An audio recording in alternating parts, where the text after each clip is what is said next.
Greetings, Flesh Wound Horror freaks, and welcome to Flesh Wound Horror Live. I am Flesh Wound Dan, joined by producer Todd. Good evening. And Mike Kruger. Welcome to prime time, bitch. So, gentlemen, how's it going? How are you doing? I'm still a little beat up from a few weeks ago, but I'm recovering. I'm going back to training Sunday to get ready for this fucking fishhook match that I have at the end of the month. So, looking forward to that. If you're going to be in the LA area, May 30th, Crimson Crown Wrestling presents Games of Supreme Violence 2024. It's me versus JD Horror in the first round and a Under the Crimson Sea death match, which is a rematch about 10 years in the making. We had this fishhook match back in 2015, and yeah, I'm looking forward to it. I think it's going to be a bloodbath. I mean, I have a high bar to hit after this last fucking match, so it should be pretty sick. Nothing makes the glass feel better than skin with fish hooks. Exactly. Maybe JD can get fucking one of the pieces of glass still stuck in my back out with a fucking hook. There you go. That's how you get the glass out. Like aim here. See, I've always like if people didn't tell me I was just ripping off Schlack, I would love to do the suspension gimmick. I think that shit is so fucking sick, and the fact that he did it in a match is so cool. I saw a lady do that, and like, it's like, fuck, it just feels like your skin's just gonna get fucking ripped off. It is the freakiest thing. I don't know how you don't pass out from it. It's so wild. But Strange Land. Yeah. Strange Land was the first time I think I was aware of that concept. Shout out to the chat tonight. Ghost, Zombie, Brian in here. So I should say, immediately after this show, we're going to the Hood, Tad. There we go. Hood approved horror reviews on Patreon. No, what? See, that is an incorrect statement, Dan. Hood approved and covers all Hood genres. Tonight we are focusing on horror Hood, but yes, anything can be on this one. So you might have Hood Art House. You might have Hood Action. We might cover the Is Hood Art House a thing? I think Art House can be a thing. It's more like Hood melodrama, which we'll discuss in the program. We might cover the cinema of Master P. I don't know if he's done what do you any mean, Hood. Oh, I already got. Yeah. Has he done Hood Art House? I don't know. He's done Hood. Oh, Action you've obviously never seen his first film. I'm About It. It's his life story of how he made it. So I'm About It. Okay. Yes. Oh, well, I think maybe No Tomorrow might have been the first one I saw. See, those are when he's making movies. I want like back when he's making them with this camcorder he bought at Sears. Those are the good ones. But they still put accent. We will. Everything puts accent. We could improv a fucking movie right now, and it would be better than accent, Todd. But I mean, you're not wrong. Yeah, we'll come out. My cat can be trying to kill me. I'll come up with something off the hook. I want Blumhouse's Axum. Hell yeah! Now Dan made me want to like do one of those stupid like fucking Skype movies with with all of us. There's a ghost or something that's haunting Flesh Wound or shit. Yeah. No, you know what? No, you know what we could do is you could just have me snap like I fucking actually do in these fucking reviews, and then I just come and kill each one of you guys fucking like in the Kruger gimmick. Can you like rip Ozzy's hair off like in one? Yeah, I'll fucking maniac him. Always straight to Ozzy. Dan, hide your lady boner a little bit. Dude, Dan's getting sodomized by my glove. Actually, I've had my guts ripped out of my ass in a movie, so. Oh, I thought you were saying in real life. Hey, Will Smith put in work. Oh yeah, that reminds me, we're gonna have a Bad Boys review on Farce coming up, so that'll be fun. You're doing that on Fist. Okay. Yeah, that makes sense since we're talking fisting tonight. But anyways, so God, we're what up, Ben? Well, We are. if we're doing all of our promoting up top, then I might as well just throw this in. This Friday, it's the 10th anniversary of UEW's Return from the Depths. We're gonna watch the whole thing. We're gonna have special guests, and we're gonna show it on the screen so you can actually just watch it with us. You don't have to go find it or anything. So there you go. That's this Friday, 8 p.m. Pacific.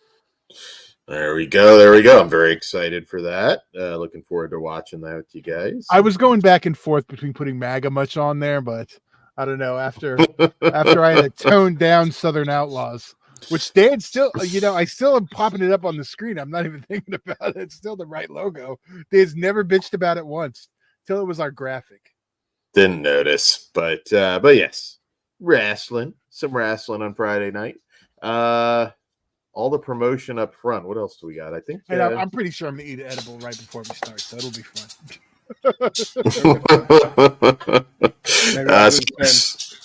Come hang out on Patreon with us, Flesh Wound Features. Patreon.com/Flesh Wound Features, rather. And don't know what my dog's up to. If you hear, it's fucking tap dancing, apparently. He moves. That's just how he moves. You put a rug down or something. I bought some rugs off Temu. I have a Temu thing coming up. I'm excited. White people love that Temu shit. I mean, to be fair, I got my chick some pretty bitch and Terrifier earrings on there. Yeah. There's good stuff on there, Todd. And there's like decent bootleg. I've looked at it. There was I almost pulled the trigger because there's a cool Godzilla light up head. Yeah, and Todd, it ain't a white person thing, dude. This is the same fucking equivalent as like the Mexican flea markets with all the rip-off shit just for white people. Exactly. I gotta go to the Mexican flea market to get my shit. Dude, that was the best when you used to go and fucking find those, like, I forget what the brand was, but of those giant Godzillas. You know what I'm talking about, right? The butt giant, like they're kind of hollowed out. I still have mine. Yeah, I have a fucking box filled with them, dude, and they're all fucking different. Shit, I should show that off one of these days. Yeah. I've never showed off that. Next Godzilla show, you should definitely. You guys remember the shit. Yeah, we're due a Godzilla show. Unfortunately, fucking things have not lined up the last couple of months, but we will be getting one soon. By the way, speaking of which, we're not doing one to 26 either, are we? Yeah, no. Speaking of which, did you guys see the original concept for Scar King in GV or GXK that came out? Man, shit looks so fucking cool. Like, he just kind of looked like Kong, but like just older, and fucking he had this cool crown and shit. I don't know why they fucking had to make him some fucking like orangutan chimp thing. I mean, he was still cool. I get it. He was still cool and all, but like, fuck, I saw that design. I'm like, God damn, they dropped the ball. I'm sure that's the first thing. It was probably too similar for him. Yeah. Unfortunately. That sounds cool. Yeah, I like it being like similar to Kong, but it is what it is. And also GXK is coming out on Blu-ray pretty soon. You can buy it digitally on Amazon. It's on digital. Yeah, it's on digital now. Gonna definitely have to watch that again. Yeah, I gotta pick up that fucking that Steelbook. I'm a little bummed out I didn't go see it a second time in the theaters, but I had so much shit going on these last couple of months I couldn't get to it the second time. Yeah. Hoping we get a 3D Blu-ray overseas. Ooh, yeah, that would be nice. So, but I'm sure. I'm sure you will. Warner's the last one you can still kind of find them. Like Marvel, I'm sorry, I can't pay $100 for some of those later titles. Yeah, dude, like all of them. Dude, how about -1? Like, still not having a fucking US. That's about right. Yeah. Fuck, dude. It just bums me out. Like, fucking Criterion's got to put it out. Like, to go for it. Toho's so weird with their new stuff. Yeah, you never can tell. Like, who got it last time? The Filmation. See, it's weird that like for Shin Godzilla. Yeah, it was Funimation. Yeah, Funimation. So it's like you never know. It's whoever. Yeah, I'm curious. Yeah, I'm curious too. I'm gonna give it about 6 months, and then if nothing's fucking announced, I'm just gonna bite the bullet and pay $150 for the Japanese Blu-ray.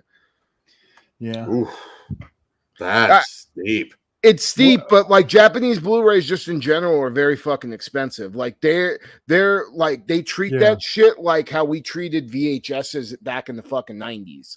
Like it's like $85 fucking dollars for a fucking your normal Blu-ray down there. Yeah. Oof. We're getting closer. They're up on those prices. Yeah. I was paying $80 for a laser disc, so I do know a secret website that fucking converts all the Toho stuff to be able to play like all the Toho Japanese releases. They convert and like translate them and add extra features so you have subtitles on them and shit. So if anybody needs that link, let me know. Awesome. So I think that's all in terms of news. Well, this kind of segues into a topic, but obviously Roger Corman, the legend, passed away just recently. Rest in peace. Rest in peace. I mean, we're going to kind of kick off with Roger Corman because he cast such a huge just influence over everything. Like, it doesn't really matter what kind of movie fan you are. Like, Roger Corman has touched your life through the people that he gave their starts to you know, just almost 500 plus movies that he produced. For me, I mean, the Poe films with Vincent Price, I can't imagine a world where those movies don't exist. He's somebody like, for all my life, there has been Roger Corman. He was 98 years old, of course. No shock that he passed away. But, you know, he is still like, just, it's weird him not being on this earth. Because, I mean, my God, Jack Nicholson, Sylvester Stallone, Francis Ford Coppola, Charles Bronson, Dennis Hopper, I mean, Bruce Dern, Peter Bogdanovich. It is an insane list. Even people like Sandra Bullock that people forget about. I mean, he gave his one. With Craig Schaefer. Fire on the Amazon. Yeah. Showed her boobs in that, I believe. I think it might have been a body double, but Well, come with your facts, Dan. Come on, this is our trivia. You got to have your facts right. Now I don't know if I'm really going to see Sandra Bullock's boobs or I'm seeing some random chick's boobs. I believe you get some side boob. I have to go back and double check that. Do you ever watch and you see a body of like, that's Michelle Bauer? And you know who it is. You just like, you know. Shenanigans, those boobs are not yours, Patricia Arquette. I mean, like, dude, from awesome B movies, and obviously we can't run down them all. I do want to say this, and I've said this before: Forbidden World, aka Mutant, and Galaxy of Terror, dude. Fucking both of those movies are the shit. Absolutely, and I love Galaxy of Terror, but I've said this before: the unrated cut of Forbidden World, in my opinion, is a perfect B movie. That's not to say, like, obviously a film critic could pick at things, but it is, in my opinion, a perfect B monster movie. Everything you could want out of that is in there. I absolutely adore that movie. Galaxy of Terror for me has been like one that is really just like I love that movie. Anytime I can find it, like playing on like the Scream Factory thing on Pluto, I'll throw it on if I see it like that it's playing. I mean, any movie with fucking Robert Englund and Sid Haig in it, and like Sid Haig is like a throwing knife specialist. Like that movie is just so fucking rad. And also the Struggle Snuggle larva slug, whatever you want to call that fucking thing. It's one of the coolest things ever. Also, I just throw out there Humanoids of the Deep, one of my favorite creature features of all time. And I've actually discovered a lot of this stuff over the last probably like 7-8 years. I mean, I grew up on Carnosaur, of course, which Roger Corman also produced, and Little Shop of Horrors, which he directed, the original one. But like some of these other like 80s beam like alien ripoffs and like some of these dinosaur movies that I've watched in the later years are awesome. Also, I never knew that he directed The Raven, and I love that movie. Oh, yeah. I mean, what he directed was, I mean, amazing. It's classic after classic after classic. Yes, Jimmy, rest in peace, Roger. Sometimes you don't have to acknowledge everything I put on the screen. I was acknowledging. I understand it. But no, I mean, like, there is just so much. Attack of the 50-Foot Cheerleader, a more recent in his career movie that he produced. A lot of fun, great B movie. Treat Williams was in that. Rest in peace, as well. But yeah, it's just so weird. I mean, it for a 98-year-old guy, again, you shouldn't be surprised, but it's still sad. It's just sad. He's inspiring. I rewatched that interview he did with Joe Bob Briggs a little over a year ago or whatever it was. Yeah, it was for Little Shop of Horrors, right? I don't remember what it was for because he kind of talked about his career, so I don't know what they were screening at that point. But Bruce Dern came out with him, and for 97, I believe he was at that point. Dude was still on. Like he Instant Recall, all these stories from these movies, many years of history. I mean, Deathstalker,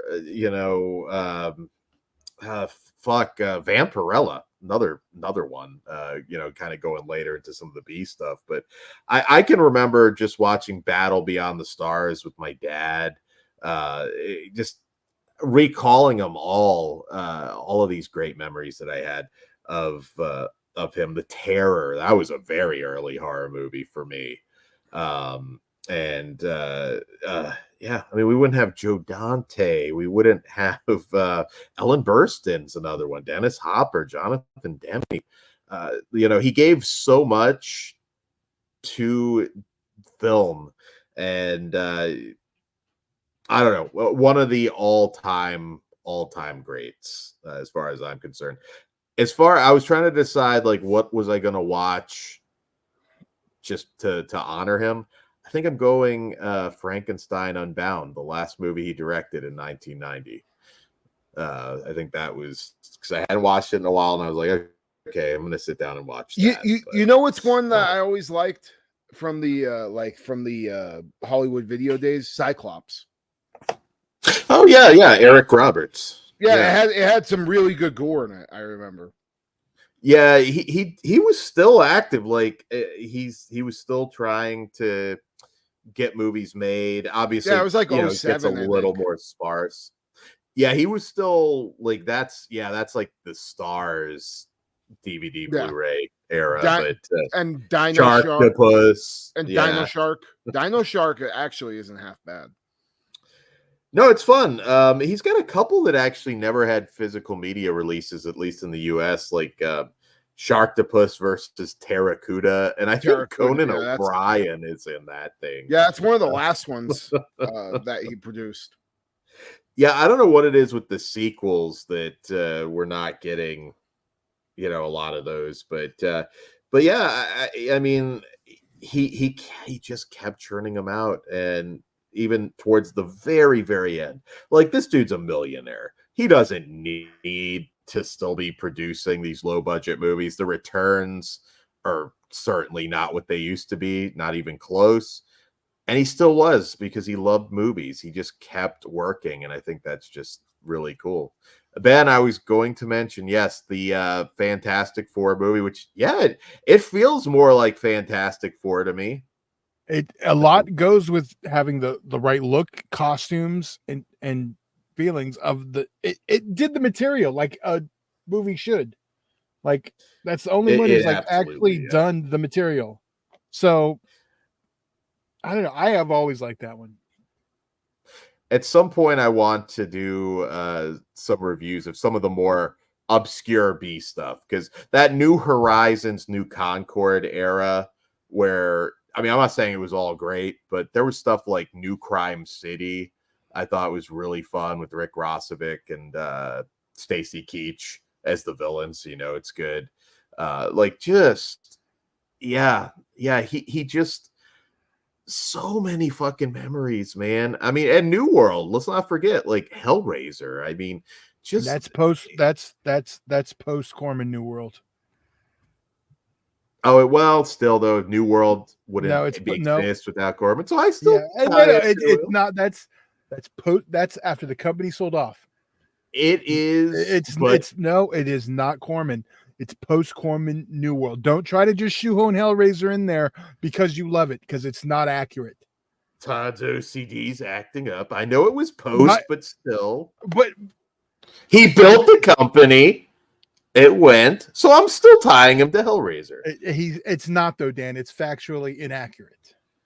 Okay, Todd. Let's not give the man credit. But well, you're gonna give McMahon credit for the good viewer.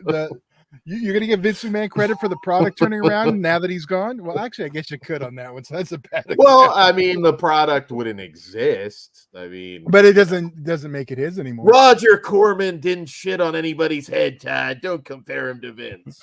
Okay. God damn it, Todd. But no, but my point being, a rule of thumb is if the New World logo is the globe one red that does the little flashing shit, it's not Corman. New World with him. I'm not arguing with you. I'm just saying. No, I'm just letting people know because Jimmy brought up the stuff, and that's also post Corman New World. So, and I would give him a little bit of credit for that too, because he built the company. Well, if that's the case, then I will start sucking off that New World's dick, because there are tons of film that in that run that I fucking is in my entire childhood. That logo is one of my favorite. I might. So. Gotta break. That's why I didn't bring it up, because it's not Corman. Well, let's talk one. Now, I don't know. He's a tough one trying to like your first, because there was just a flood. And I'm not giving you shit, Jimmy. Just Dan. So for me, Attack of the Crab Monsters was a huge one when I was a little kid. It was Attack of the Crab Monsters, and not that these were Corman, but Brain from Planet Eros and Mysterious Island. Like those three, I would watch on a loop a lot. And that was like a very, very early Corman memory for me. Probably before I would even known his name. But and I mean, Death Race 2000, we haven't even said that yet. How ahead of its time was that movie? Hollywood Boulevard, one of my all-time favorite comedies. There's just so much, and he's going to be missed, man. There will never be another Roger Corman, I don't think. I don't think anybody could kind of build that kind of legacy now, the way the film world is. Yeah,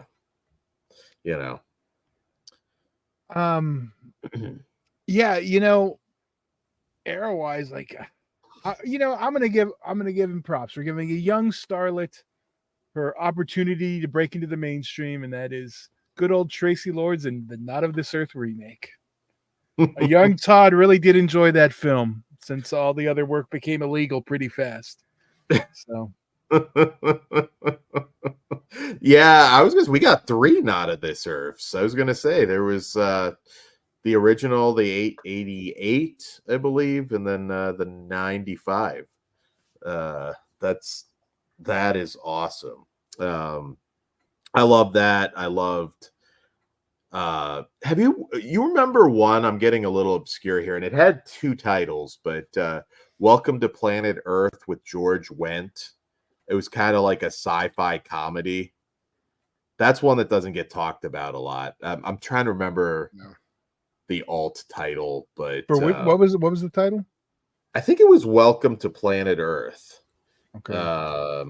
And it would have been, I don't know if that, I get mixed up if it was New Horizons or New Concord, but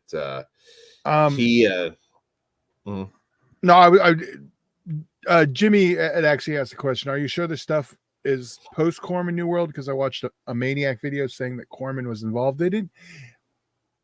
He sold the company in 83, and Stuff is 85. So unless there's some 5. weird, yeah, that's 2 years later. So See, it still counts, Tad. You tell him, Jimmy. God damn it. no, what do you mean it counts? You got served, Tad. I don't know. He sold it 2 years before. I don't know, Tad. So, all right. So, welcome to Planet Earth. You may also find it under Alien Avengers. It's one I'm a little surprised you don't. You may. I can't imagine you didn't see it, especially for George Wendt. What year did it come out? I want to say 95, 96. Very good chance I did not see it. Okay. You were in your man horror era there. Well, yeah, I had more important things to do than try to watch every new Concord or New Horizons film. Not that I didn't watch them. Vagina Dan. Well, yeah, but George Wendt is like a No, very close Dan, second pussy to is a always guy. You cannot compare pussy and George Wendt. I just compared pussy to George Wendt. And this is why you get none, sir. Does every vagina know your name, Todd? What the fuck are you talking about? You Cheers. Cheers. Oh, okay, I get it now. Yeah, not every vagina knows your name. George Wendt fucking does. George Wendt isn't a bar. He is. He's. I mean, to be fair, spirit. considering what you could give them, every vagina may remember your name. This is true. But that's one to throw out there. Yeah, Alien. Ben's New World and Chill. There you go. There you go. George Wendt and I'm Chill. glad you're being super respectful. This is the way it's supposed to be for us. But yeah, he's actually a little too classy for us if we're being real. Yeah. George Wendt, we're gonna get that George Wendt interview. I was talking about Roger Corman, not George Wendt. Oh, okay. Well, you know George Wendt can go anywhere and not have to pay for a beer, right? You understand? Dude. No, he would probably walk into some bar and thered be some like 20 something that doesn't know who he is. But you know what there would be there? A motherfucker right next to me, like, you know who this is? I think that's all. Like, see, you guys are talking that. See, I will give you a spoiler, Daily Ghost. That will be 100% in this year's October Farce lineup. That's already been decided. So nice. You know what I would recommend? Welcome to Planet Earth is where I think in the US you'll find the DVD. I think it might have been Alien Avengers on VHS. I can't remember. But double that up with Meet the Applegates with Ed Begley Jr. Fun night at the movies. I've never heard anyone ever recommend the Applegates, Meet the Applegates. That's when Fox had their weird thing of retitling movies. You remember that? On home video, It went from Meet the Applegates to Applegate. I get the Pope Must Die going to the Pope Must Diet. There was like a bunch of movies around the same time too. I remember liking that. That's been a long time. I don't know what the holdup is for that on a Blu-ray, but I remember liking it when I was a kid. You saying you did not like Meet the Applegates? No, it's not one I reviewed, rewatched more than once. I think I just saw it the one time. I remember picking it up as a kid. It didn't connect with me. That's okay. What up, Swaggy? What up, Orc? We're talking George Wendt. We were supposed to be talking Roger Corman. I know, but you disrespected. George well, I'm going to talk about... fucking were saying that George Wendt's better than pussy, you fucking weirdo. Pussy. Not every pussy knows your name. That's my answer to that. I'm just saying. Depending on who you are, motherfucker, they do. Let me tell you. And if you're any of the new lady listeners, we're obviously going to track with this conversation. Dan is single.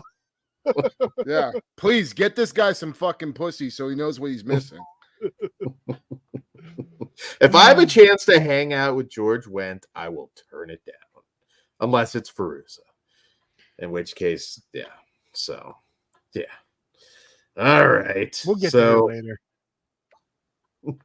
So, in the chat, throw out some of your all-time favorite Roger Corman movies, whether he produced it, whether he directed it. Well, I got to go with one that I got to mention every time. And that's, of course, the only man brave enough to cast Joe Spinell as Darth Vader, and that is Star Crash. I know he didn't direct it, but it is. Haven't seen Corman it, but I may need to now. Oh, Star Crash is so fun. Corman did Star Wars better than Star Wars between Star Crash and Battle Beyond the Stars. And maybe it's my hostility for later Star Wars, so I'm kind of like half joking, but like those movies, I probably got as much play as Star I Wars. mean, here's the thing: you're kind of talking shit on those, but those are the pulpy movies that they like made. That's literally why Hollywood changed, because they took everything from the independent, the Corman factory, and put it on. I mean, not all of them, because I mean, you look at like the guy. Oh shit. I'm not going to do it in this segment, but I did have one piece of news that I informed. There is more to talk about with that Francis Ford Coppola thing we were talking, like we suspected. Wait, what? What? Well, let's finish this conversation. All right, well, before we segue into something dark. Oh, Ben mentions A Bucket of Blood with Dick Miller. Oh yeah, really his only starring role, which it alone makes that one a gem.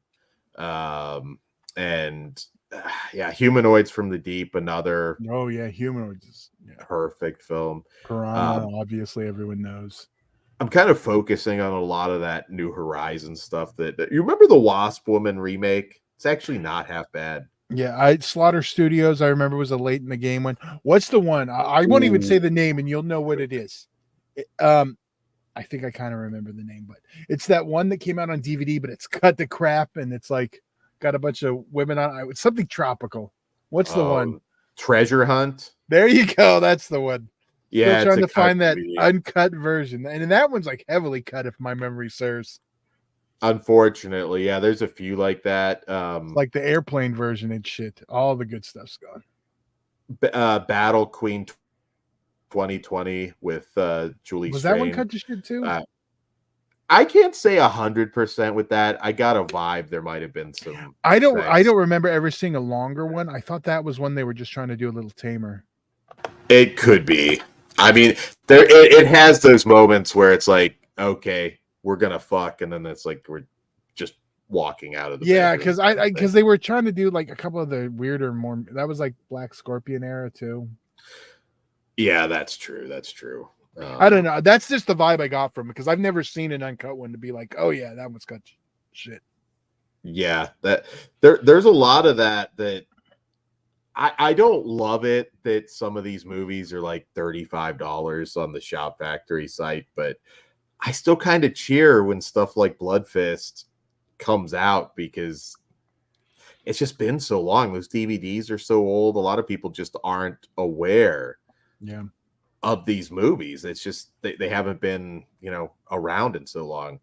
But Attack of the 50-Foot Cheerleader. Yeah, we covered that one not too long ago. Oh no, Jimmy, no on Reanimator.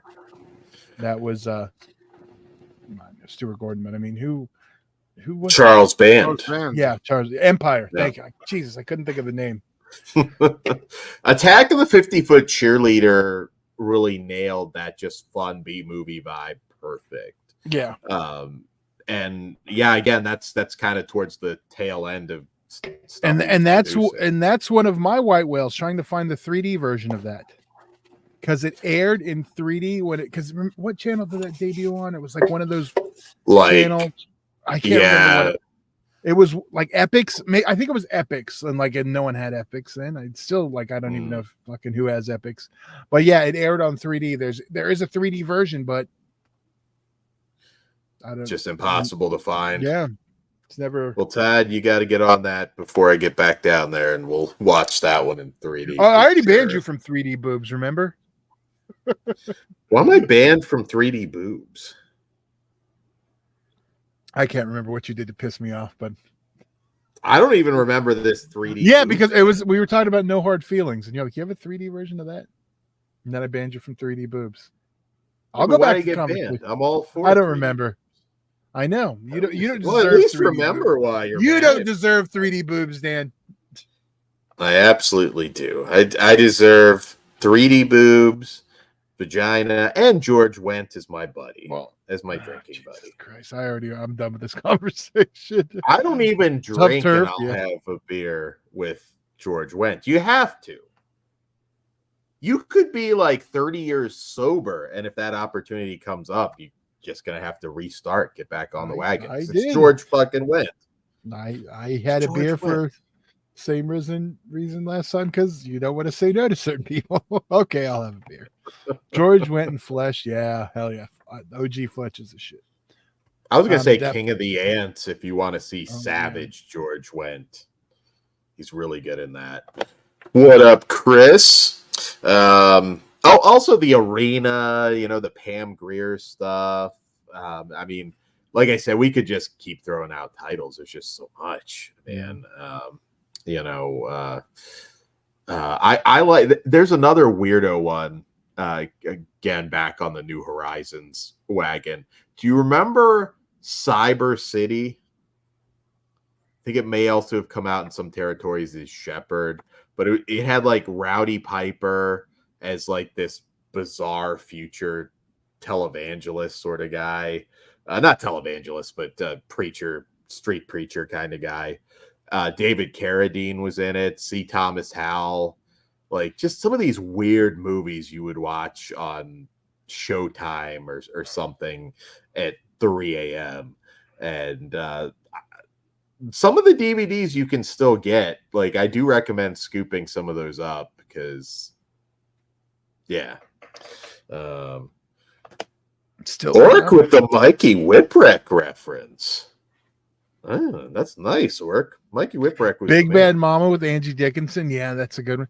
There's a lot of those that I know Shout put like the 3-packs like on DVDs and even some of the Blu-rays and those the early Roger Corman collection before Scream Factory was a thing. They put out some cool shit. The Student Nurses DVDs.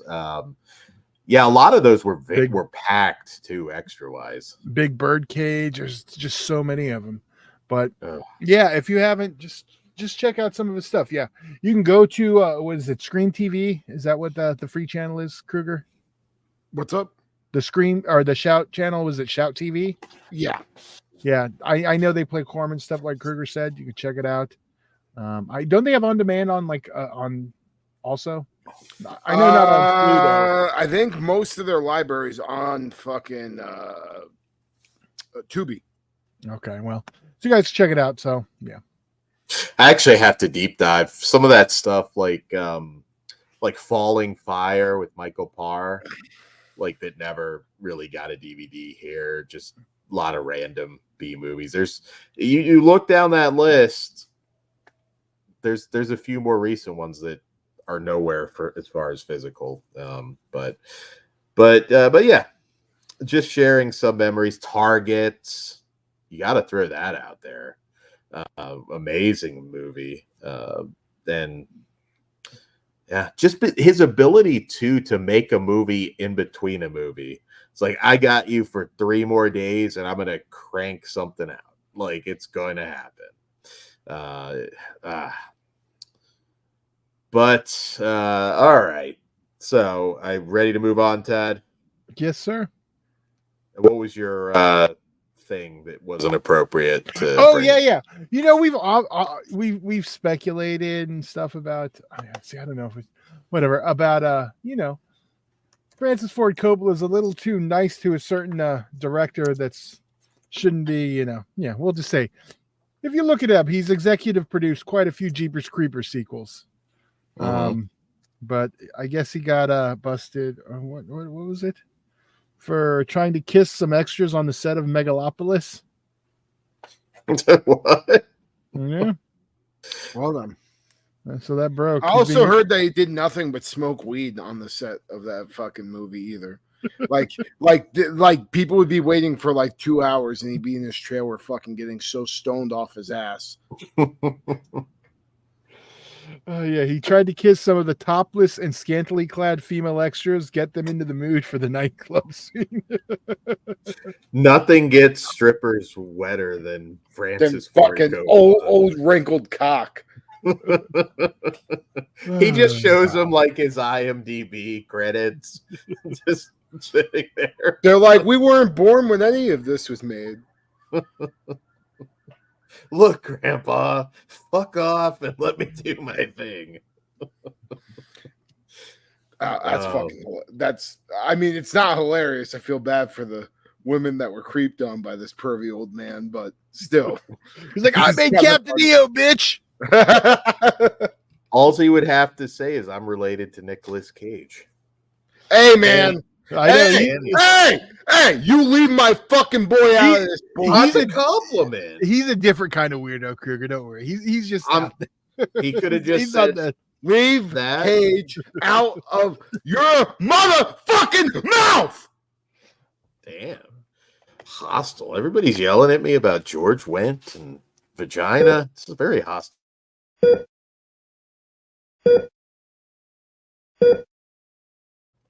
Okay. It was a compliment. I'm saying the panties we dropped. Motherfucker, you leave fucking the cage out of your mouth when we're fucking talking about somebody doing some fucking bullshit that's gonna get him canceled. You cannot cancel Cage. You can't. He's cancel proof. It's awesome. Love Nick Cage. Well, he hasn't done anything to get himself canceled. That's why. No, he hasn't. So what? He's got a creepy uncle. Everyone does. This is Oh, Uncle Francis. God damn it. Oh shit, that's hilarious. Francis is like 19-year-old girlfriend he's got to bring to Thanksgiving. Oh, like, God damn, it's uncomfortable. All right. And people call fucking Leonardo DiCaprio creepy. It's funny. In my day, that was just called upgrading. It's so weird. Yeah, so, you know. What was the magic year he dumps him by the 23, is it? Some shit like that. But like clockwork. Like there's no like he has got like the hourglass and it's like go. Like maybe he's discovered the sweet spot. I bet he has. Leon, all those years in the pussy patrol, and he finally discovered the clit. All right, we need to stop fucking talking about pussies and fucking clits and get on to some fucking reviews. I don't know how we went from a fucking legend in filmmaking dying to fucking Dan just constantly talking about pussy and how he fucking doesn't like it better than what's his name, but George Wendt. I'm not saying I don't. I'm just saying, how often are you going to get to meet George Wendt? I don't know. I don't know who that motherfucker is, but I'd rather get some pussy. So, all right. Well, there you go. All right. So let's talk apes. And that being Kingdom of the Planet of the Apes from director Wes Ball. So many years after the reign of Caesar, a young ape goes on a journey that will lead him to question everything he's been taught about the past and make choices that will define a future for apes and humans alike. All right. We drove Kruger off. So Kingdom. All right. So when he comes back, it just looks cleaner right now. That's cool. Kingdom of the Planet of the Apes. All right, so I was very worried going into this movie because for me, the Caesar trilogy, really as far as like big mainstream blockbusters, I think about as good as anything I've seen in the last decade. I love that trilogy. I thought it was just absolutely amazing. Coming off of the Mark Wahlberg film, which I personally hated. I was just like, man, I don't know why we're doing this again. And I'll be damned if they didn't just blow my mind with that trilogy. So when I heard they were making another one, it's almost like I'm watching like the Matrix 4. They're thinking like, please do not fucking do this to Planet of the Apes. Just let it go. You hit a perfect the highest of highs. Okay, well, that thought was already flawed because as soon as Disney bought it, all those properties were coming back. Apes, aliens, all of Predator. Absolutely. So going into this, I was a little bit scared. and I've got to say I fucking loved it. Number one, because there's a lot I want to talk about here, but the motion capture, the CG, amazing, dude. Like, I'm sitting here and I'm like, all these CG creatures and backdrop, and I am completely engaged. Owen Teague, who plays Noah, who's our new focal point, fantastic. Kevin Durand is Proximus, the villain, who doesn't really come into it until later in the movie, but he was awesome. I could see him in his character, which was so cool. And I have a couple like little gripes, but I gotta say, for the start of a new trilogy, I love the angle where the apes are mirroring humans and that they're kind of perverting religion. They're twisting Caesar's words, and I know that what happens with all religion. yes, another century, the apes are all eating ass and like doing all sorts of, it's downhill. At least they didn't put an orangutan in power, and then there would have been a whole nother. That actually would be really funny if they just made Trump ape. That would be really. You know how mad you'd be at this movie right now, though, Dan? That a stupid fucking Trump ape is the bad guy. I think I'd be okay if they had it talk like him, though. Like, that would be awesome. You could have Biden ape too. That way, it's like it's not offensive. You just have both. They're like in the power struggle. You could have tied it up, but anyways, I'm not saying I really wanted that, but yeah, it would have made you laugh. I get it. I understand the concept. You're fired. You're fired, and he just like wipes out like a human colony. All right, so stop derailing me, Tad. The humans conversation, Dan. The humans.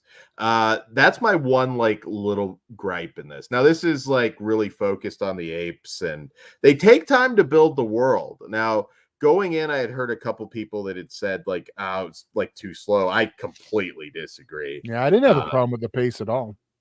I didn't at all. I mean, they take time to world build. You had a beloved character in Caesar, so you got to get to know Noah. I like that he doesn't feel like the same. He feels like a completely different character. He doesn't mirror Caesar's journey too much at all. I had a great connection to him and the other apes.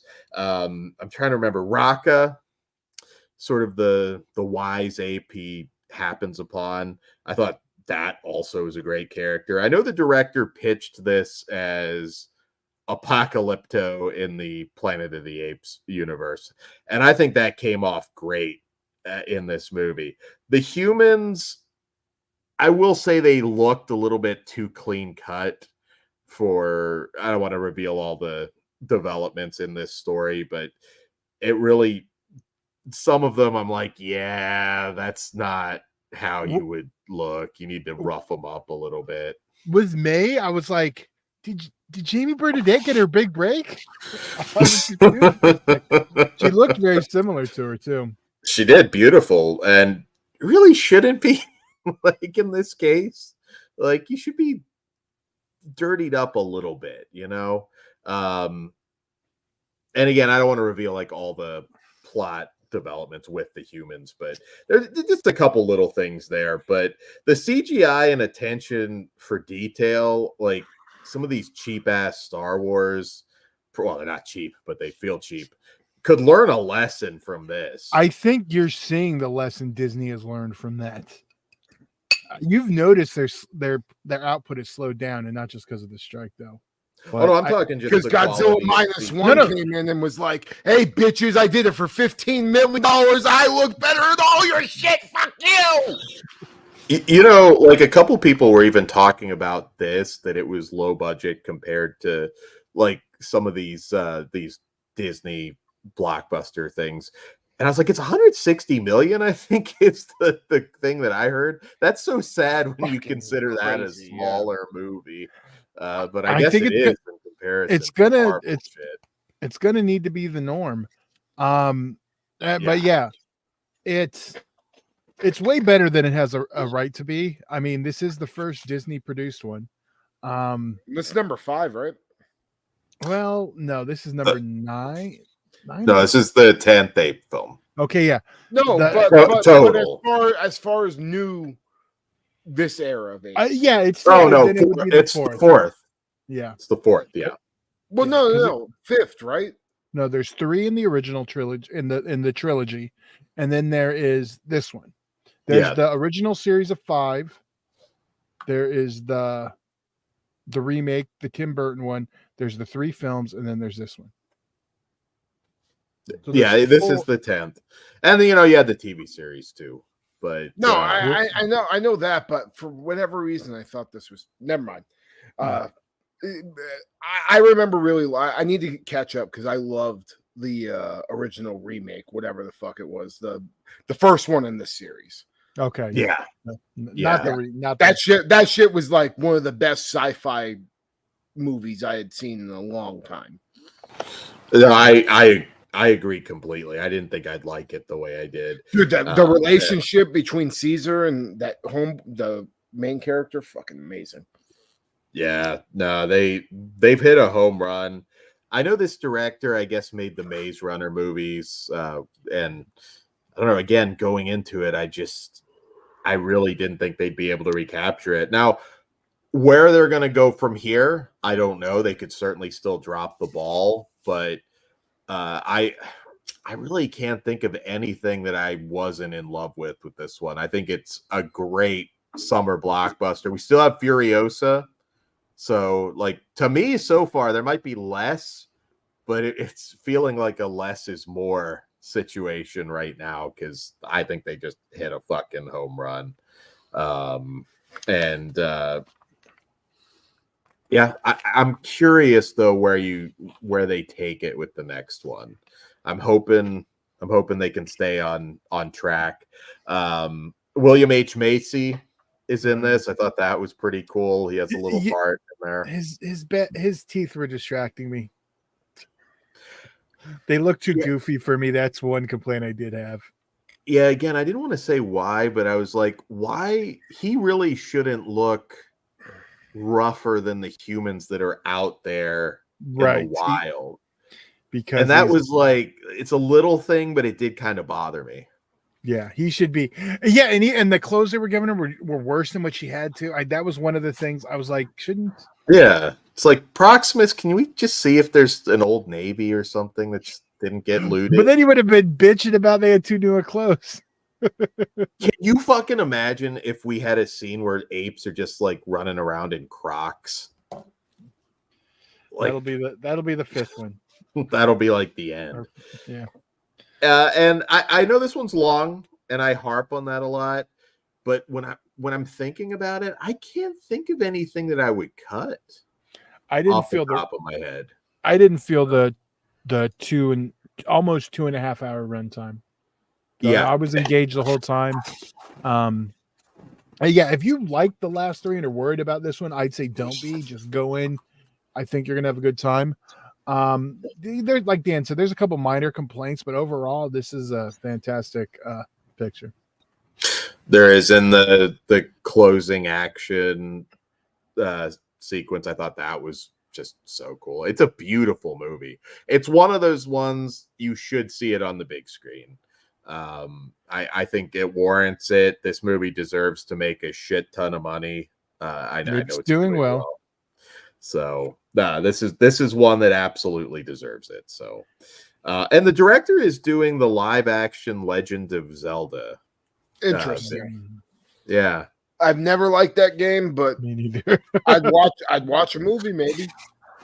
Feels like there's a lot there to pull from. There's like fucking 1,000,010 games. So I know, like Warcraft didn't do well. Yeah, but that didn't have as long of a life as like stuff like Zelda's. I mean, Zelda goes back fucking decades, bro. I remember. Warcraft became this weird fucking internet fucking game. Yeah. A bunch. You of go nerds back to played. You go back to Gen X with Zelda. There's some people my age will give a shit. Oh yeah, dude. Zelda on 64 is like a fucking goddamn like that cartridge is like a fucking big deal. Yes. Zelda was big or Warcraft was big in China. Oh, good to know. It did. Yeah, it probably was like a Great Wall situation where that movie was considered like a massive flop here. But it did so well that at one point they were planning to make that thing a trilogy overseas. So go figure. Looked cool in 3D. I'm surprised they haven't figured out Star Fox yet.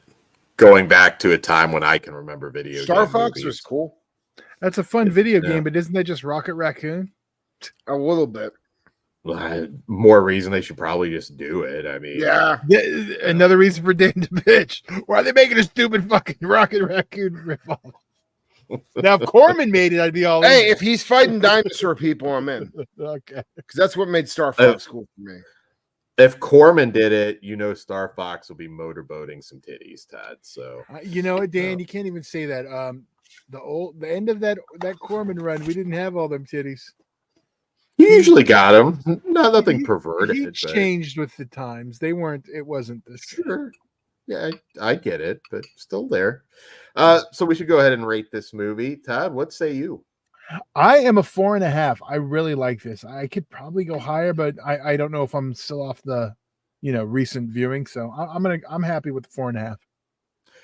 I'm a 4.5 as well, and I could bump that up to a 5 at some point. It's the start of a sort of new story. It's still connected to the old story, but I did love it. I really hope you guys go out and see it. I know there's been some negative reviews thrown out there, which I don't know. Actually, I don't get it now, having seen it. But all right, so moving on to our next movie of the evening, which is a little bit more our speed, but I'm glad we reviewed Kingdom of the Planet of the Apes.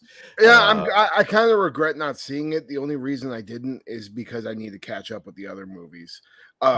For whatever reason, I never got to the theater or around to watching them after that first one.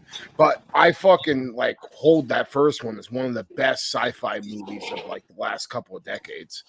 No, it's great. It's great. I'm glad you get to binge them all.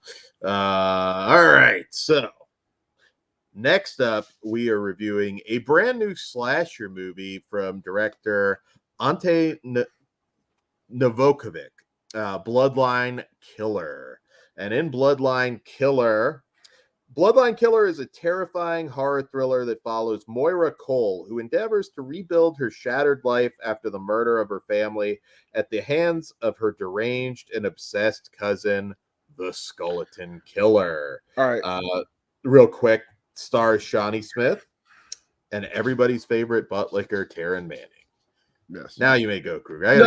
I popped for Taryn Manning in this movie, and I think that she probably had to do with most of my enjoyment because this movie really fucking frustrated the fuck out of me.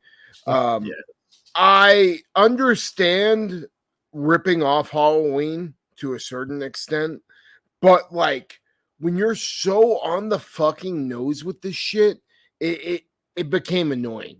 Not to mention, your killer looks like ass, straight ass. The mask is fine, but you couldn't have given them a cool getup or something. Nothing about when he was on screen was menacing to me. He looked like a shitty ripoff indie wrestler, Kruger. Yeah, kind of. There's plenty of those though. Cool. Anyways, yeah, I fucking did not like this movie at all. Some of the kills were okay, and I will say the production value is not bad, but they ripped off Halloween so much it became obnoxious. I was also kind of pissed off that I was watching this movie in fucking goddamn May. You couldn't have waited a couple of months to put this out on Halloween where it's taking place. It would have worked probably better for me with that. But there was a recent screener we just watched not that long ago with Bill Moseley in it playing the killer. And it took place on Halloween. We didn't watch it on Halloween. Kind of fucked me up. Maybe if I would have watched that during the season, I would have felt better. But at the end of the day, it's not like the worst slasher movie I've ever seen, but it is not a good one. And it's one that like had my attention going everywhere else than what's on screen because it's just so by the numbers. And you didn't get really creative with the kills.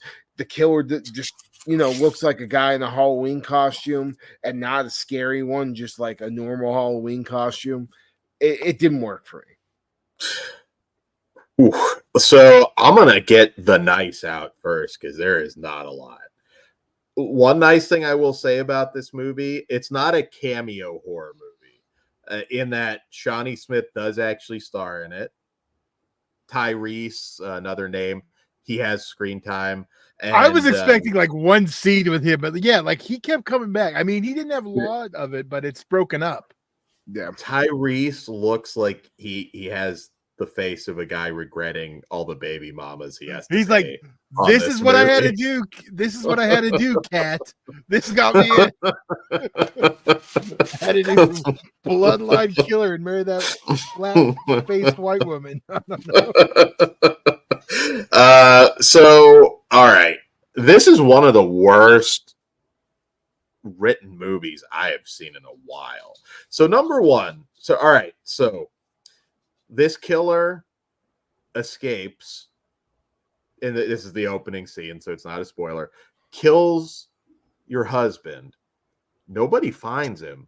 And these fucking cops, it's like, well, no, it couldn't be him 1 year later killing all these people. Of course not. Don't be hysterical. These are the dumbest fucking cops I have seen in ages. I mean, you could see the embarrassment on Tyrese's face. I'm sure he had to know this script was ass. Now, I will say, Shawnee Smith acts her ass off. She's very good. So does Taryn Manning. We've joked about her a lot since the ass licking tape that went all around. I didn't even. Dan keeps bringing it up like I'm supposed to know, but I don't know what he's talking about. Taryn Manning, she's the one that had that tape where she's recorded in the car about how she was like with some married guy and she licked his butthole. Todd, how are you not aware of this? This was because I don't live in the weirdo circles you do. It was funny. You know what? Speaking of Taryn Manning, all I could think while watching this is we need to have the fucking Crackheads movie with her and Farouza. Fuck you, Todd. Shut the fuck up, Todd. Tell me the Crackheads, 5 stars. Fuck you, Todd. Anyways, going back to what I was saying, I thought she was game. Johnny was game. They were acting their asses off, and I thought they were really good in this. Respect to Taryn Manning. Like, I don't know what was going on with her, but she hasn't lost her acting ability. She's very good. She's great. She's great in the movie. I wish we would have got more of her. Bruce Toolbox Murders 2 energy to his performance. Yeah, Bruce Dern has a tiny role as well. But yeah, no, everybody's trying, but this script is awful. Like, I'm looking at this and I was like, okay, so she's also like, you really like Shawnee Smith wouldn't be aware and recognize Taryn Manning. Again, if you watch the movie, you know what I'm talking about. There's just so much that makes no sense. This movie, and then it has the balls to have a total non-ending that also makes zero sense. This movie, like, there's no spoiling it. We have no fucking idea what happens. I can't imagine anybody making a sequel to this piece of shit. The Shawnee's motivations too, like there's certain things that aren't made clear. They call this guy the Bloodline Killer, but there's a decision like at the end where I'm like, that's dumb as fuck. Like, why the fuck would he do that? Like, exactly. Oh my god, it's so fucking frustrating. This, like, I'd say top 10 maybe of shitty scripts. Like, it's a slasher, guys. Like, if you can't, like, you're ripping off very Halloween. Basic. Just rip it off more. Just rip off Halloween off more. You're already doing it. Yeah, just give me the Halloween ending. I mean, it was my thing with it. It feels off the whole time. It feels weird. It doesn't feel like normal. And I think that's like, I don't want to say I like it, but it's just a weird watch. It's like nothing feels natural and like it's laughably bad. Like, and you say you can see the people like not wanting to be there. Like this is Well, I know that's the thing. I don't see that because the actors really are no trying. Tyrese doesn't want to be there. No, he doesn't. Well, maybe Dude. Tyrese. Yeah, Maybe you can, Tyrese. that's what I'm saying. You can but- see on him that he doesn't. You want to could be tell everybody read the script and was like, "This is dumb as fuck. I need to show up and get a paycheck." Shawnee produced it. I'm sure she didn't really actually do anything, but yeah, like and here's another one. So there's this scene where it's the son who look like they're Shawnee Smith's age, by the way. Very weird. That's that But Scarecrow Slayer age gap. So it's trick or treat, and these two fucking punk kids break into the house. Yep. In the mask of the guy that like fucking murdered your family member, and they just scare the shit out of him with knives. And I'm like, what the fuck? And then it's just like, oh, those scamps. I'm like, I am fucking yeeting the little bastards into the wall at that point. Yeah, and all no he does shit. is kind of yell at him. I'm like, those kids are fucking gone. I don't care. Like, you can break into the house with a knife. It's like you said, this movie feels like it's in the Twilight Zone somehow, and not in a good way. Motivations don't make sense. The script doesn't make sense. It's like they cut maybe like this ran long and they cut out like 20 minutes of plot. You know what I'm thinking? Lots of drugs. Maybe. I don't know what was going. They got a contact high from Taryn Manning, and I don't know what was going on. But this Perusa is must have brought the party favors. production value wise, everything's fine. Like She it gave him looks good. no. But yeah, dude, like I just don't understand what went wrong with this because it looks good, it's well acted. It's just the story, man. Like, what the fuck? I mean, these cops, like, these were like the biggest, like, well, it's not really my job kind of cops I've ever seen in a movie. Of course it's him. Why wouldn't it be him? You never found the body. He's out there. Like, of course he's coming back to do all this. And how would the Nah, he wouldn't. And how would the cops not know Taryn Manning and put two and two together? Like, it's like, this movie is fucking stupid. Like, relentlessly fucking stupid to the point that you probably have to watch it to just experience Understand how stupid it is. dumb it is. Yeah. Yeah, that's they're like I said, this movie's shit, but there's fun to be had with it. I know we did all watch it separately, but if we watched it together, I think we would all, or at least you two would have a better time. We would have been If I would have watched it during Halloween, I would have That been would more help too. nice. Yeah. It still would have sucked, but you may have at least felt the season while watching it. Yeah. Even right. then, I don't think it has a strong feel of the season. It's a little, but It's really weird too. Like, they kind of set up a turn for one character and then they don't. And this one had balls to not, like, at least end this fucking thing at that point, like something. But no, totally non-ending. Nothing's resolved, and I doubt this is ever going to get a sequel. So there you go. I hope it doesn't at this point. Yeah, me either. I don't know. Maybe it's a Bloody Murder 2 situation. Where sequel. yeah, Both of those movies suck cock. I don't know what you guys are fucking Bloody all Murder about. 2 is awesome. They suck dick, both of them. Tiffany Shepis. Dude, that's the only reason you like it is because she shows her titties. Fuck off.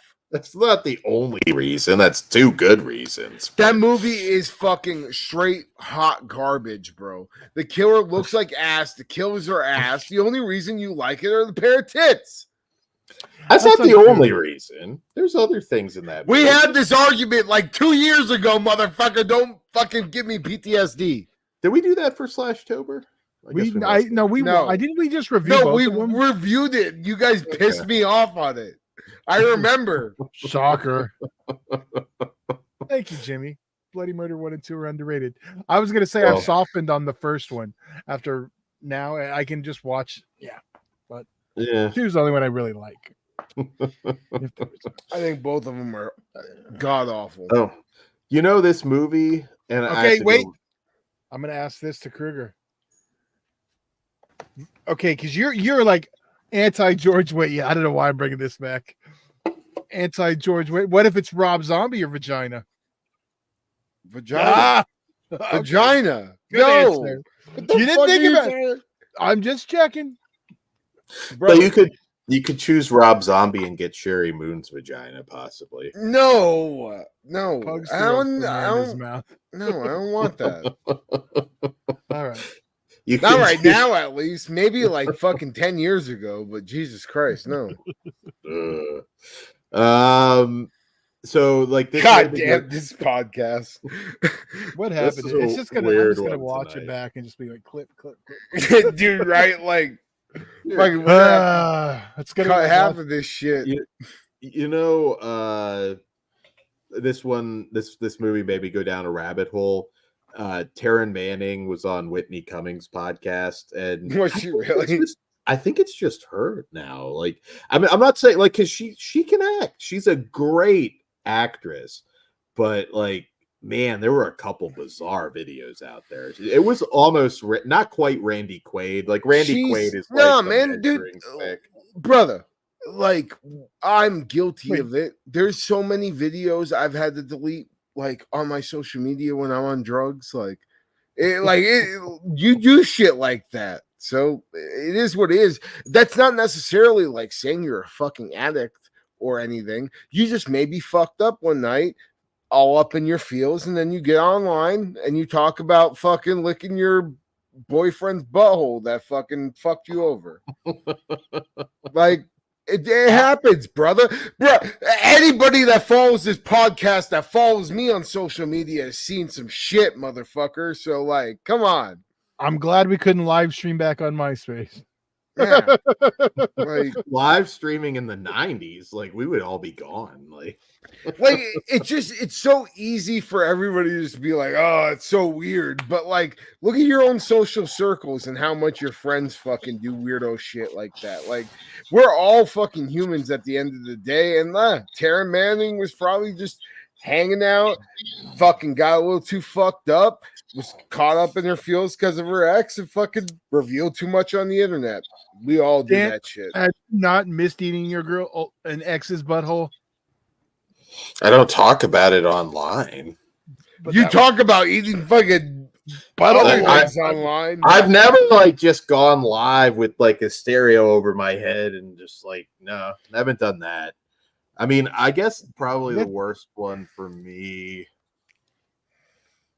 Well, again, I didn't have social media, but yeah, sure. If I had it when I was 19, probably. I'm glad we didn't have that shit when I Yeah, was a dude, teenager. you guys fucking don't ever scroll back. If you're fucking friends up with me on Facebook, don't ever scroll back to the fucking dark ages because. I never really post. Mine's all movie shit on there. So, Well, dude, I was also So- like a fucking little ass kid too. Fucking Yeah. 17, 18-year-old fucking Kruger talking about the wrestling business on his stupid fucking Facebook. I'm glad.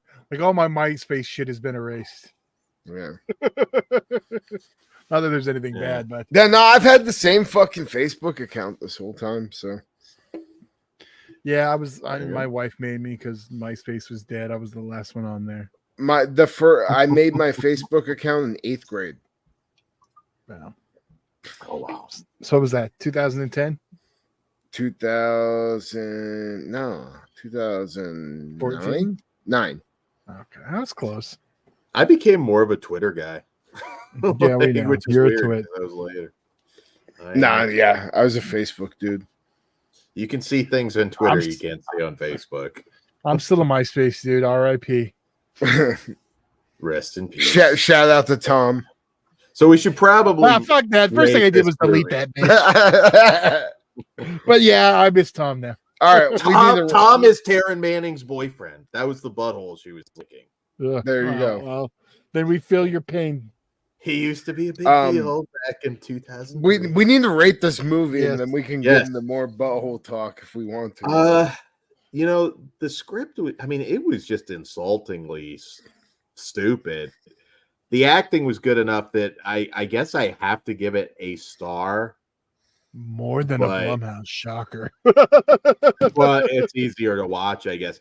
I mean, I had fun with just picking it apart because you watch this movie. Tell me how this movie makes any sense. Like, All right. wow. Look here, buddy. I have to raise your star and bump it up a half because of Taryn Manning. Because I like seeing her, and you know what? I think I like her too. Hold on. I'm gonna time you out, Kruger. Weren't you just yelling at Dad for liking Bloody Murder too because of Tiffany Shepis? Who Yeah, showed her but titties. this is more entertaining to me than Bloody Murder 2. I'm brother. just pointing out. I'm just pointing it out. And it has the same rating. So calm down before you fucking crucify me. I give this a 1.5. And the only reason it gets that 1.5, Taryn Manning, it was nice to see her. And I think she did a good job. She's a fucking good actress, and everything she needed to do in this movie, she did. I like the fact that it takes place in Halloween. I hate the fact that fucking rips off Halloween so fucking goddamn much that like almost shot for shot sometimes that like really drives me crazy. But at the same time, if I would have watched this in October, I think I would have liked it a slight bit more. It probably wouldn't have got any higher rating, but I would have forgiven it because it came out in October, not fucking goddamn May. So 1.5, and that's generous as fuck out of me. But mainly for Taryn Manning. I hope she does more horror. I really like her. I like her too. I am the highest one here. Well, with my rating, I am a whole 2 out of 5. So I had fun with the dumbness, but it's still, not a good movie. I mean, you know what would be really fun, Todd? Because I guarantee he's going to be doing them. Meet Tyrese at a convention and just have him sign Bloodline Killer shit.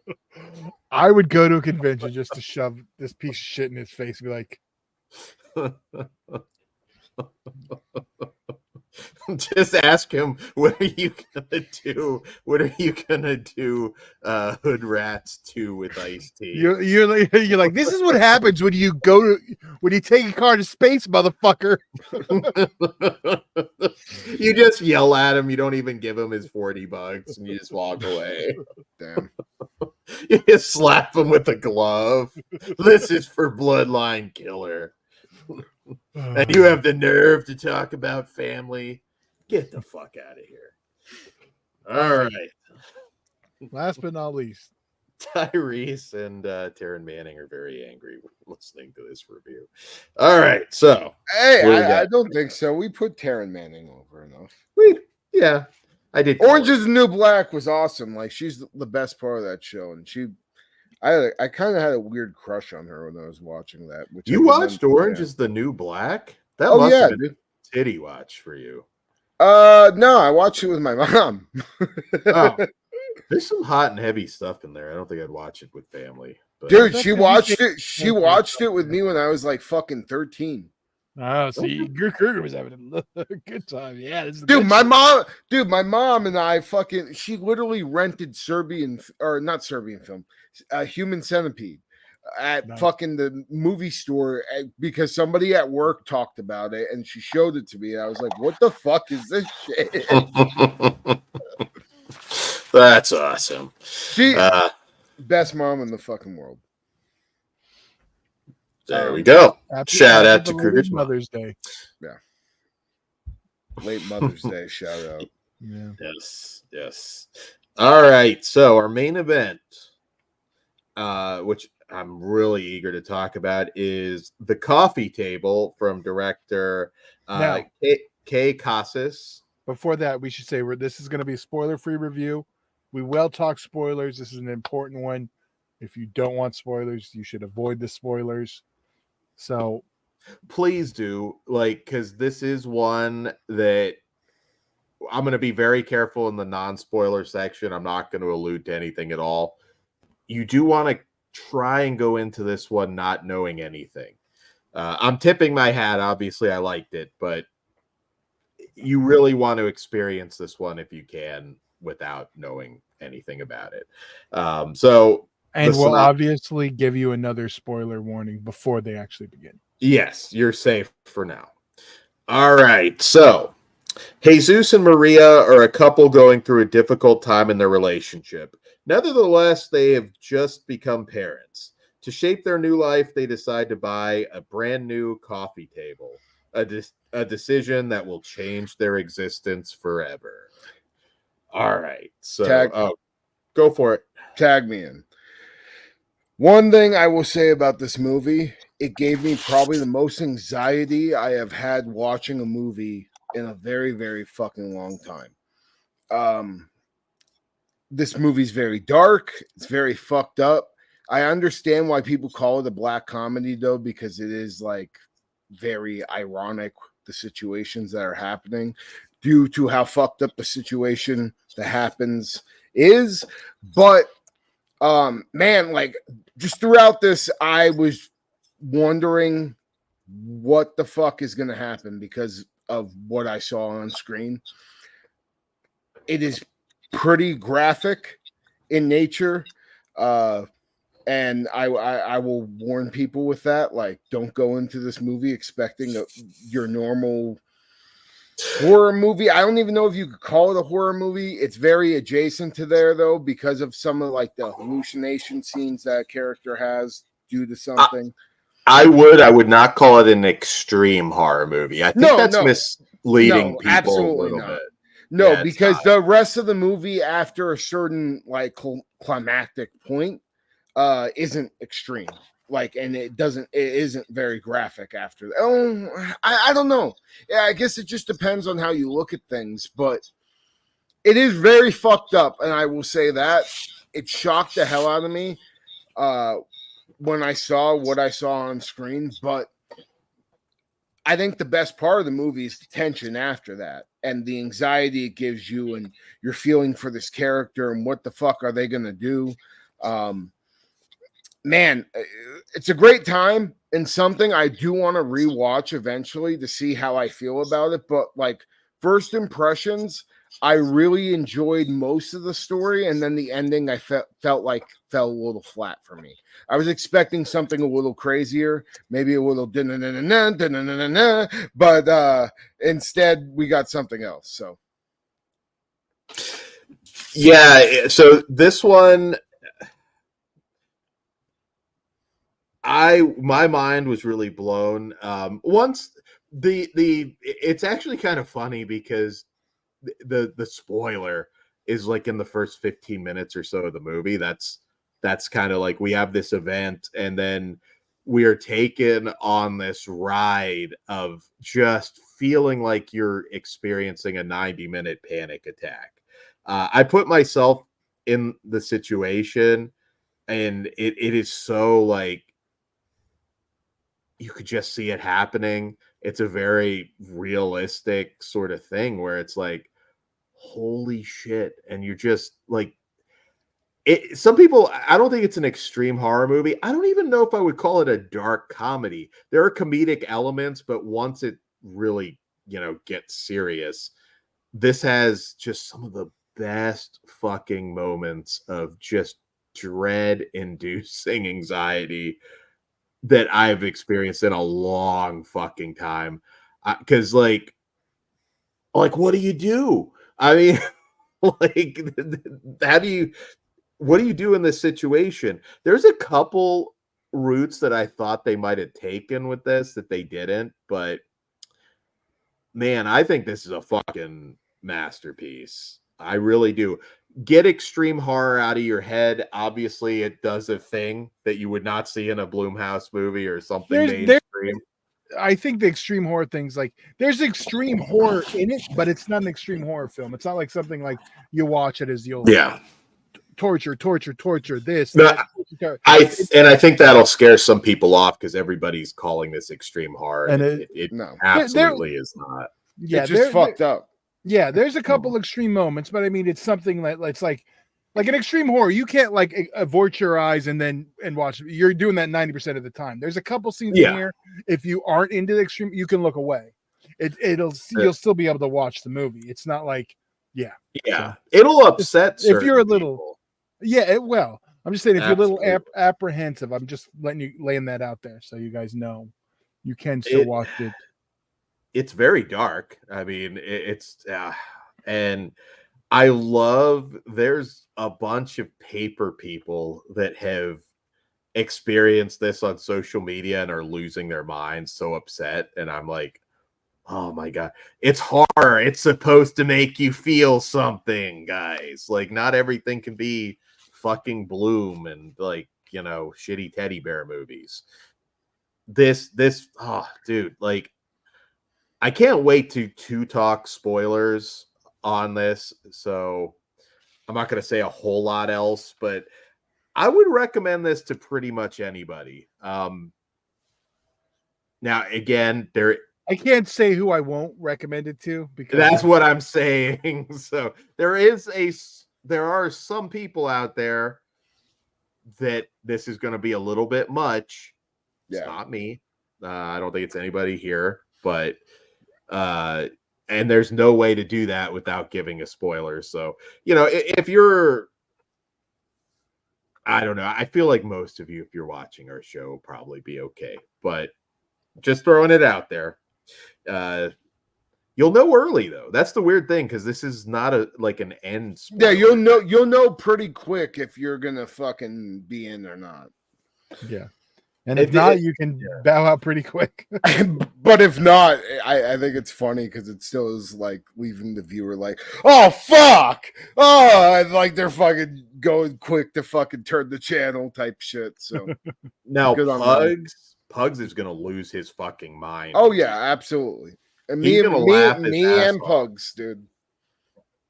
I would have loved to have seen my first thought when I'm watching this, especially towards the very end and the climax. I'm like, if I were in a theater with Pugs, that would be a good video. Holy just shit. Watch along. Well, you guys should try to be like, yeah, this is no. So I know we'll figure it out.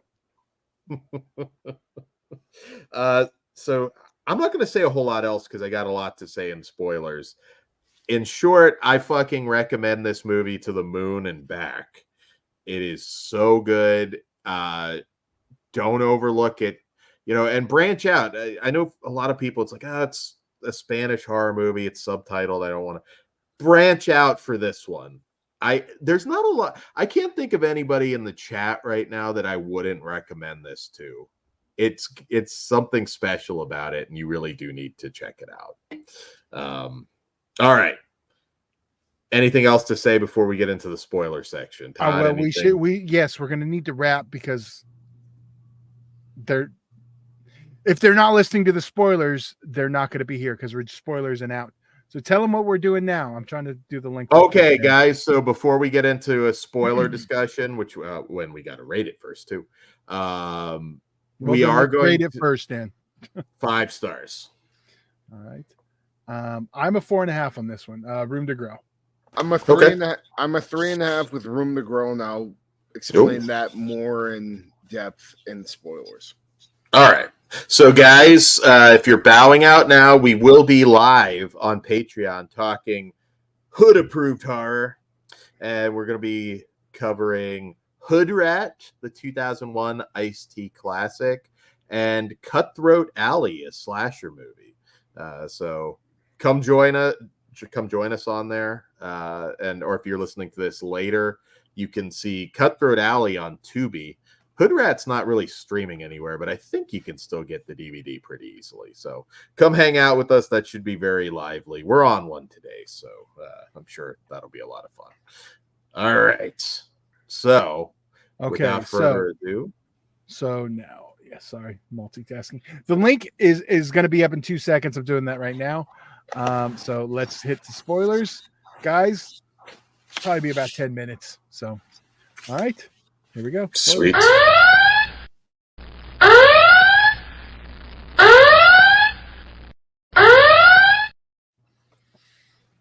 All right, we are in spoilers section. Go for it. Me and Amanda are watching this together, and immediately, because again, her and I have talked about having children quite a bit. This is why I do not. I was like, after this, we are never buying anything glass in our house, at all. because I'm going to be so fucking over paranoid. Holy fucking shit. Like, and it's funny because like in the shot of the child that gets decapitated, and that is the big spoiler. Homeboy has the child in his hands. He falls through the coffee table and it decapitates the kid. And fucking horrible situation. And but this also, can you not all of us put ourselves in it? Because how many times have I just like fucking tripped over like fucking nothing? Like, I mean, I have too, but at the Yeah. same time, like now I'm gonna be much more aware about that shit. Because like, dude, Yeah. man, like this situation's fucked. Here's my biggest issue. I hate the main character. I hate this fucking cocksucker. The way he I hated the wife. no, the wife is well, that makes sense. No, hold on. What a bitch. I hate her too. Her laugh makes me want to fucking pierce my ears out like fucking Nightmare fucking Freddy's dead. But like, Jesus Christ, he is such a piece of shit. Like, such a fucking dumbass motherfucker. Like, you couldn't keep it together to call fucking 911. At least they're fucking there, so you don't need to explain everything. You could have just fucking been in the back of the fucking goddamn cop car on the way to the ambulance, whatever the fuck you need to do. Oh, it made me so mad that he fucking like handled the situation the way he did. And then it made me madder that I didn't get to see this douchebag kill himself. I wanted to see his fucking head splat on the goddamn floor. Even though it was an accident, this guy's a fucking dipshit. I think though, like in that situation, I would almost compare this for anybody that watched Buffy when like the mom dies and you're just like, at first it's like you don't even know, like you're not even fully processing what happened. No, I get that, but he had more than enough time to fucking call 911, motherfucker. Like, sure, I mean, obviously that'd be the way to go. I mean, it would have been a lot easier on him to just do it and, you know, let it unfold that way. But I don't know. They just, like, I'm sitting there the whole time and they're in this tiny apartment the whole movie after this point where it's like, holy shit, like the tension, because you've got his brother and his girlfriend, and there's a lot of humor here, like when is your pedo brother coming over? Yeah. Like, with the 19-year-old girl. Like, I thought there was a lot of funny lines, and like when everybody is just there, and when he finally gets to that point where he's like unloads with the brother and he's like, the head's not there, it's like, it's under the armrest, I couldn't bring myself to pick it up. I'm like, holy shit, they're just gonna find it. It's like Hereditary, that scene where he just goes to bed, like he just can't say the words. Like, how do you like, sister got decapped like on the way home from the party. Like, I think it's fairly realistic in that sense. I think a lot of people would just be like, I don't know what to do, I'm probably not going to do anything.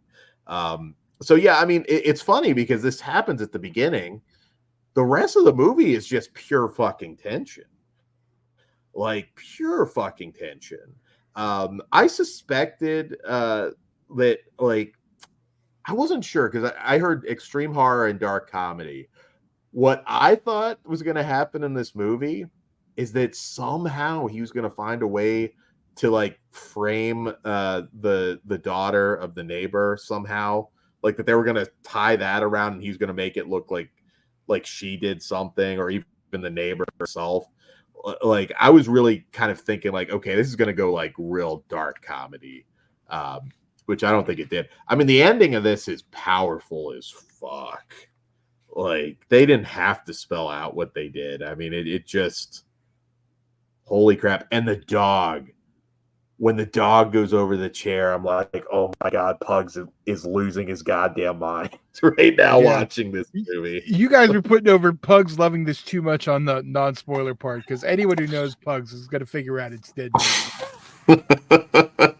Well, there's a lot of anything. It could be racism too. This is true. We'll see if anyone. Oh, but dude, I just thought Pitch Perfect. I know the director made another movie called Killing God, I believe it was. And I got to see that now. Yes, psychological Read it, Dan. dark. Sounds like psychological dark comedy drama. Well, it's got a lot going on. I mean, it's definitely a horror movie, Whoops. first and foremost. But What was that? yeah, man, like holy shit, who would have thought something called The Coffee Table would deliver so Well, I think much? that's kind of the point. So this said the it funny was scene was 2022. when it was shot. I mean, it's a Yeah. Spanish horror movie, so I'm sure they were behind. But was on it like in any film festivals or anything? Oh, yeah. Yeah, there's some awards stuff. So it's been out there for a little bit. I know the UK is just getting it right now too. So. Yeah. You know, one of the funnier scenes is when he's like, "We forgot the right screws," and then he's just like kind of sitting there looking at the guy.